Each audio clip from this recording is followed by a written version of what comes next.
A very warm welcome to one and all for this fourth session of INBA Youth Day Summit titled Emerging Trends and Developments in Education. For the session, I would like to invite Professor Dr. Dilip UK, Vice Chancellor of MNLU Mumbai. Sir has completed his LLM in 1991 from Nagpur University and has been awarded GRF by University Grants Commission and had pursued his research in area of constitutional law, jurisprudence and human rights. Sir has a distinction to be the first and only candidate in the university to be awarded with this fellowship. We are honored to host you, sir. Over to you, sir, for the session. Thank you. Am I audible? Yes, sir, you're audible. So, Mr. Kaviraj Singh, Meenakshi, and all other participants, very good evening to all of you. And I wish you all a very happy Youth Day.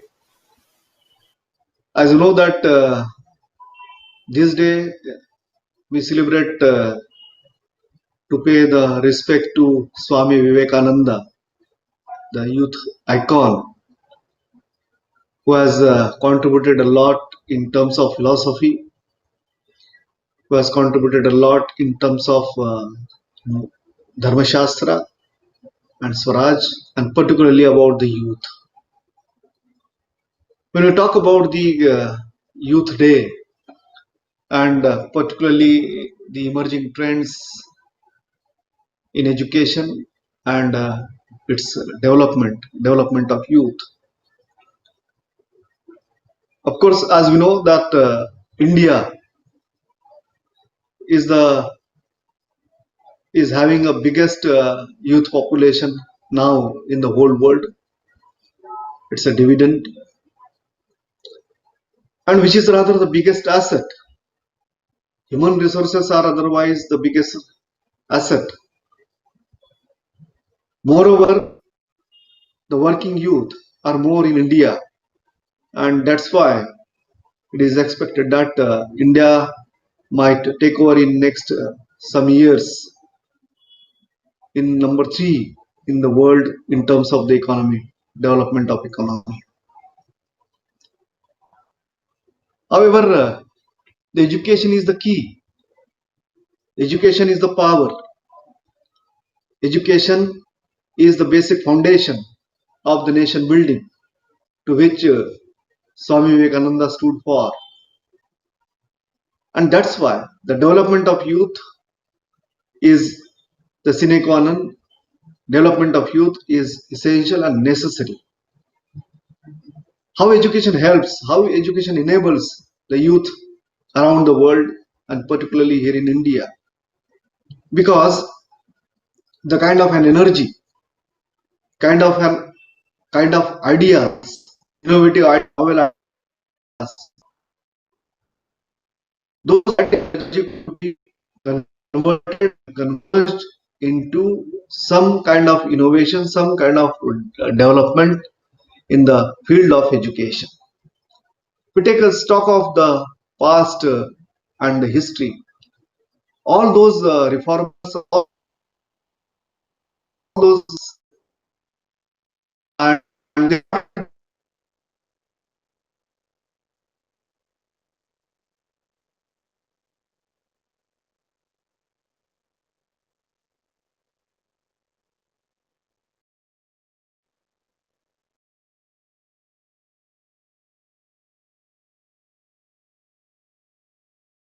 minds are to be energized. Young minds are.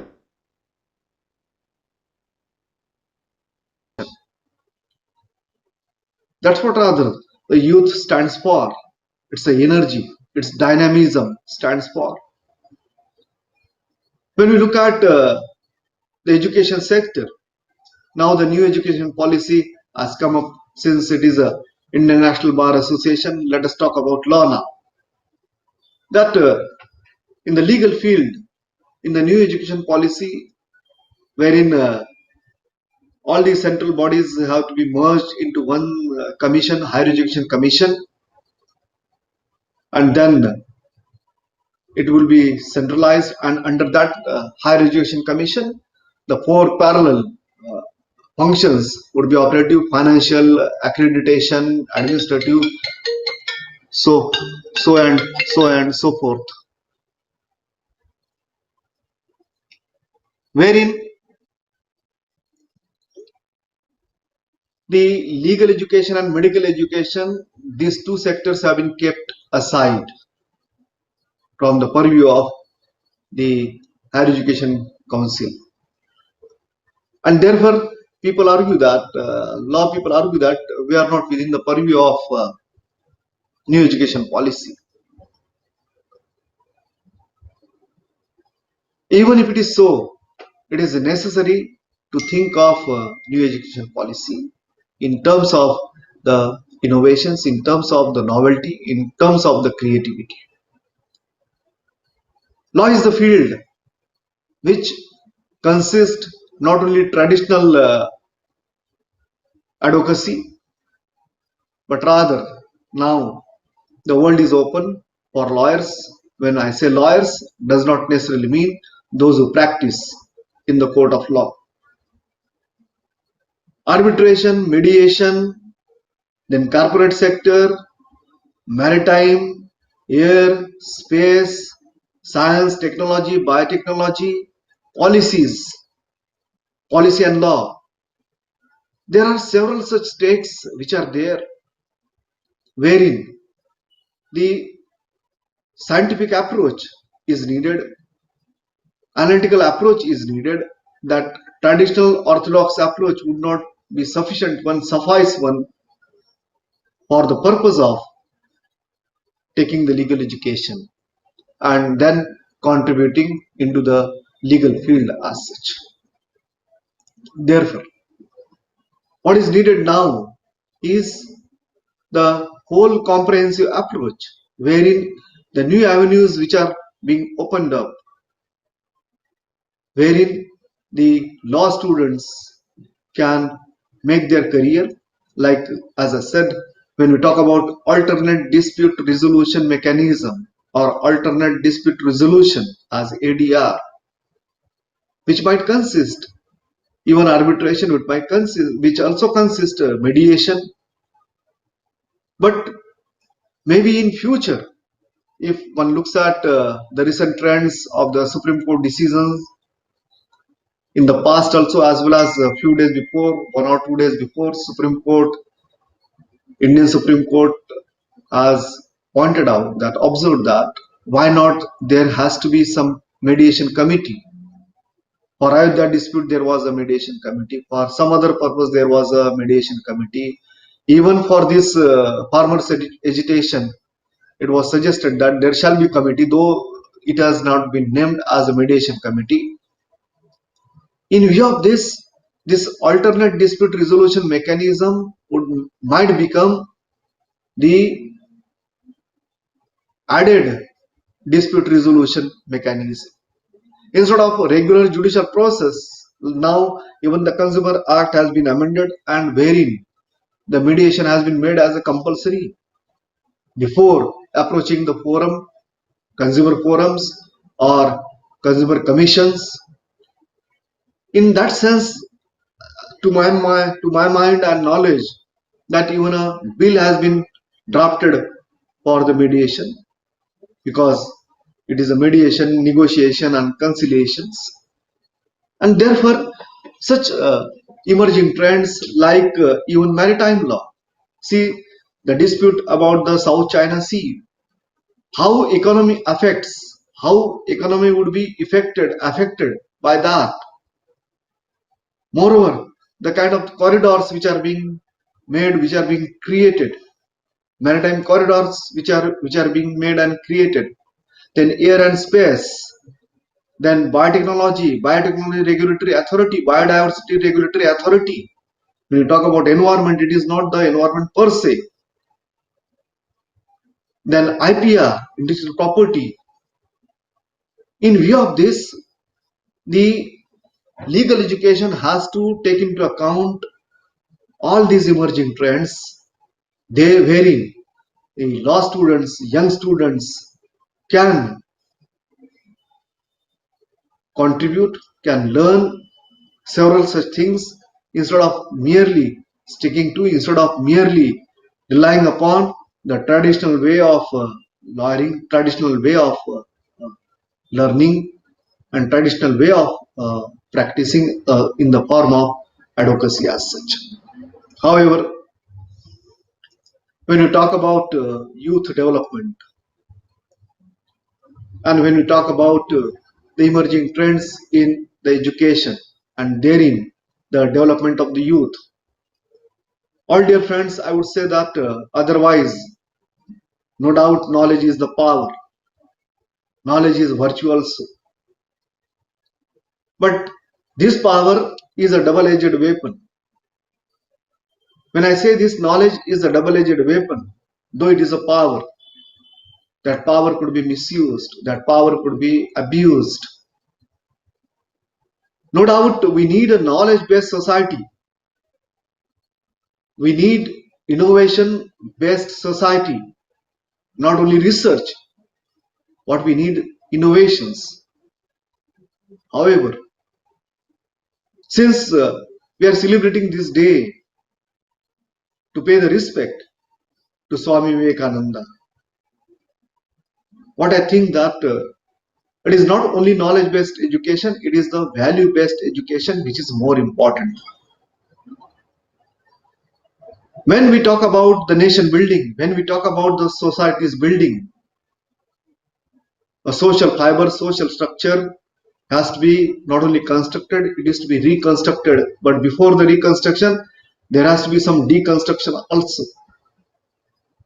Basic human values of peace, basic human values of dignity, basic human values of self-esteem and self-respect. Of course, it might sound upbeat because always we talk about and ponder upon the different avenues and fields which are available and how those fields are useful, important, that we may have access to from any source. We are acquainted to as well from different sources, no doubt. That's why I do not wish to spend much time upon that. But I think that in view of this, that not only knowledge-based education, but the value-based education. And when I say value-based education, it means in a sense that basic human values of self-respect, not only self-respect, respect to humanity, dignity, esteem, self-esteem.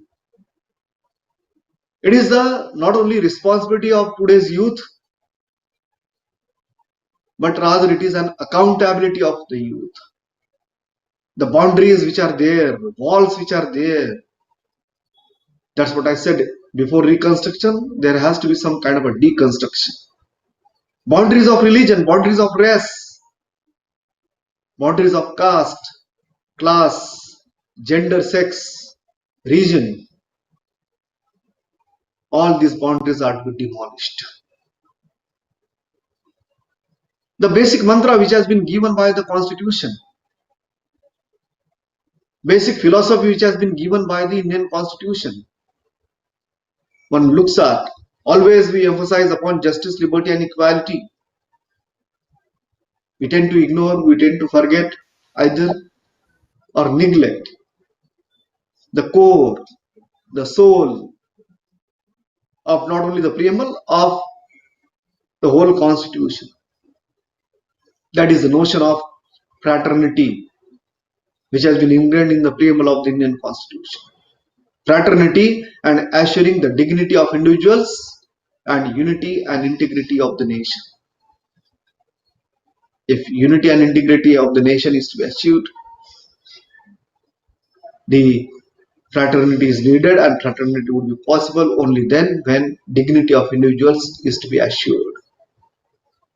That is not the duty of the state. That is the duty of every individual human being of this liberal, civilized, democratic society. We need to think that, are we really liberal? We need to think that, introspect that, Are we really civilized? Do we conduct ourselves in a civilized manner?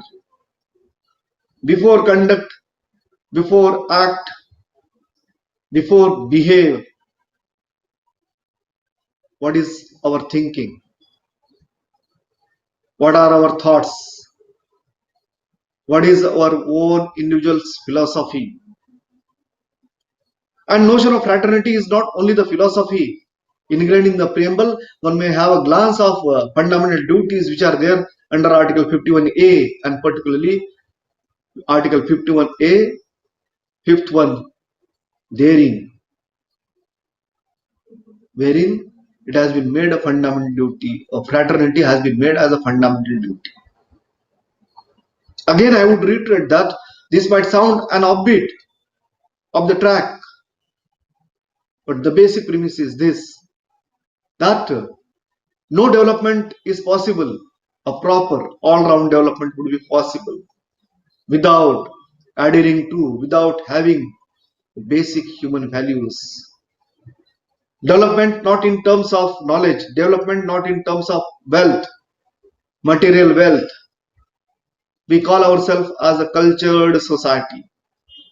We take pride in our own Indian culture. How that culture would be when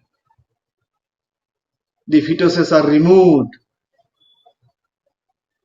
when those are female fetuses. What would be that culture when well-educated married women are being burned because of dowry? That is not the phenomenon which exists only in illiterate, only in poor, lower strata. That is more, so-called educated class. That's why. Are we really educated? Emerging trends in education. What are those emerging trends? To kill?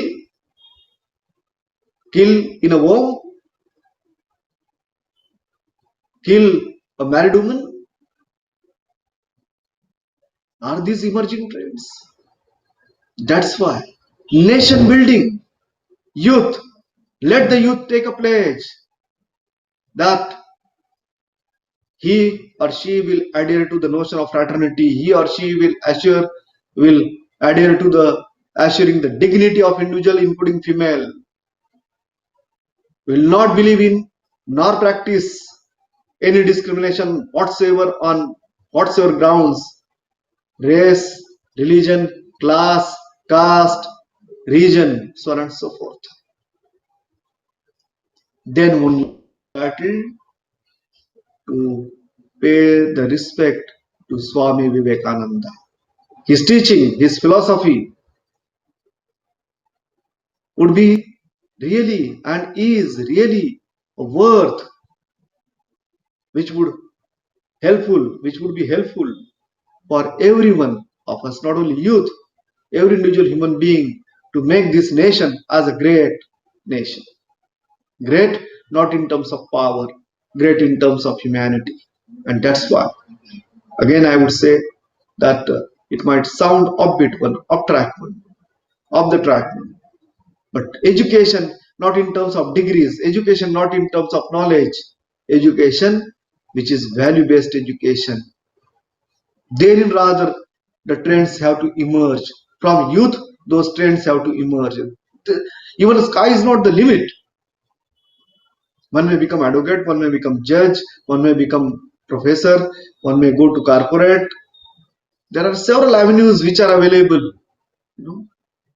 But what is important is that how one is a good human being who is a member of this liberal, civilized, democratic society as such. And I think if we do that, if we are able to do that, this is just a wish. We know there are several hurdles. We know that there are several obstacles, no doubt. But if we are really serious about building this nation, we are really serious about building this society, constructing this society, reconstructing this society. As I said before that, we need to deconstruct all those things so that society could be rebuilt, so that the nation could be rebuilt. Kind of violence, kind of aggression which we witness today, kind of terrorism which we experience today, there shall not be any space, there shall not be any place to such anti-human things as. And then only it would be possible to build the nation, to build the society, and to build the peaceful, progressive, prosperous world order, not only from economic point of view, from human point of view. That index, human index, values index has to rise above the expectations.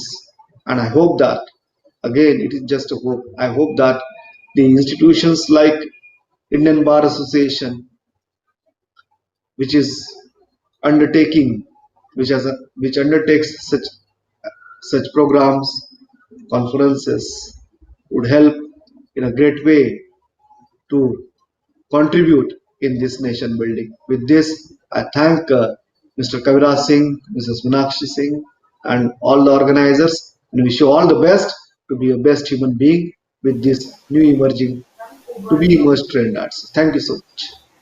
Thank you so much, sir, for the insights to the emerging trends and the questions you have raised to the youth. And we, as law students, could think upon it and analyze what is going on and what will be the trends further. So, moving on, we have a set of questions from law students attending the session. So, first question is from Samaira Nakra, student of Amity Law School, Noida. She asked, do you think online internships are giving the right amount of exposure to the students? If not, if there is any other alternative to gain that experience? Which student is she? So, third year. Third. Rather, what I would say that, it is my personal belief. Internship is fine, no doubt. But students shall begin internship from fourth year so that they are well acquainted with substantial amount of laws. That is one. Secondly, online internship, it is the need of the hour. Of course, the answer is that what one can learn offline, it is not possible to do the same in an online mode, no doubt. But there is no option due to the pandemic, and therefore one need to balance those two things. I personally believe that offline is an offline. That flavor, that experience, that those things would not come in an online. Say, for example, instead of this online mode, had it been offline one, it would have given a different kind of satisfaction. It could have been given different kind of pleasure, and personal interaction gives a different kind of perspective completely. So same is the case with even internship. But because of the pandemic, it is alternative mode, alternative internship mechanism, I would say. So next question we have is from Alfia Latif, student from Mahatma Gandhi University. She asked, so what is your opinion on BCI's move to scrap the one-year LLM program? I think matter is sub judice. Yesterday itself it was challenged before the Supreme Court of India. Yes, sir. And since matter is sub judice, it is not advisable for us to comment upon. Yes. So I have one question. Sir, can you give an opinion on the efficiency of online education that students are getting these days? Are the in contrast and comparison to the physical mode of college and education system? When we talk about efficiency, whose efficiency? So students. Students. That's what you should have been specific one, So yes, it is true. We witnessed that, we take the advantage, I won't say undue advantage of online mode. Switch off your camera, keep your microphone on mute. When your attendance comes, then only say yes, I'm present. And rest of the time, either you sleep or you do some other thing because one or the other pretext. What I would suggest is that give the instructions that no student will switch off his or her camera. That is one. Secondly, go to the smart classroom, wherein smart board. It is just in a classroom, not a desktop, wherein students will have a feel to be like in a classroom, wherein even the current cases and all other things and drawing, all those things are possible. So, as I said, in response to the internship, I would say the same thing herein that it is just a temporary phase. Rather, technology has its own advantages as well as disadvantages too. So, advantage is that people are sitting elsewhere at different places. Still, we are able to connect with each other, which otherwise would have been difficult. Rather, so the same thing, same course of action was taken recourse to in case of teaching also. So it is my appeal to all the students that be serious about it, be efficient about it rather, as your question is, that is for your benefit, even though you feel that, you think that the kind of the either the knowledge or the information you are receiving is not worth to, but it is not useless. So enhance the capacity.